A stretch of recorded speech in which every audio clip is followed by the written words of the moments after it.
पढ़ी लिखी नारी है समाज का तारा, ज्ञान की रोशनी से करती है घर का उजाला। जब एक गांव में एक संस्कारी पढ़ी लिखी बहू आई तो पूरे गांव में उसकी बातें शुरू हो गई। प्रतिष्ठित परिवार ने एमबीए किए हुए शीतल को अपने घर की बहू बनाया था।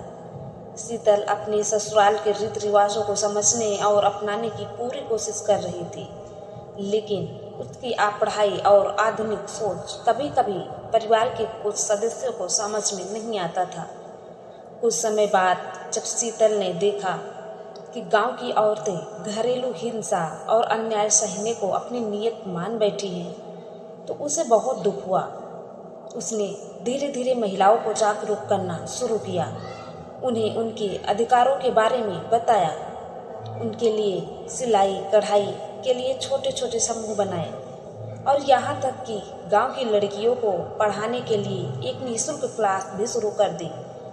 शीतल के इन कदमों से कुछ लोग खुश थे, लेकिन कुछ लोग नाराज भी थे। अमन की माँ, जो पुराने विचारों की थी, शुरू में इसका विरोध करती थी। इन्हें लगता था कि एक बहू का काम सिर्फ घर संभालना होता है, लेकिन जब उन्होंने देखा कि शीतल की वजह से गांव की लड़कियां आगे बढ़ रही हैं और घर की महिलाएं भी आत्मनिर्भर बन रही हैं, तो उन्हें अच्छा लगने लगा।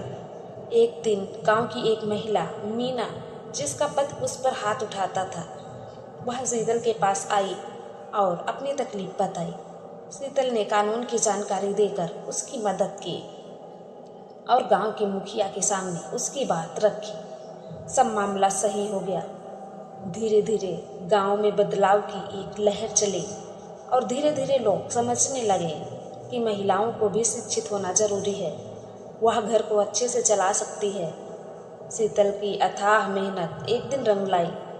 अब गांव की लड़कियां भी पढ़ने लगी, महिलाएं अपने पैर पर खड़ी होने लगी और सबसे बड़ी बात यह हुई कि शीतल को एक आदर्श बहू के रूप में देखा जाने लगा, जो सिर्फ घर संभालने वाली नहीं बल्कि पूरे समाज को रोशन करने वाली थी।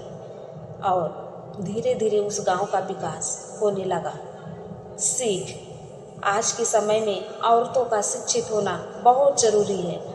अगर सही समझ और समर्थन मिले तो पढ़ी लिखी बहू अपने घर को ही नहीं बल्कि पूरे समाज को रोशनी की किरण से जगमगा सकती है।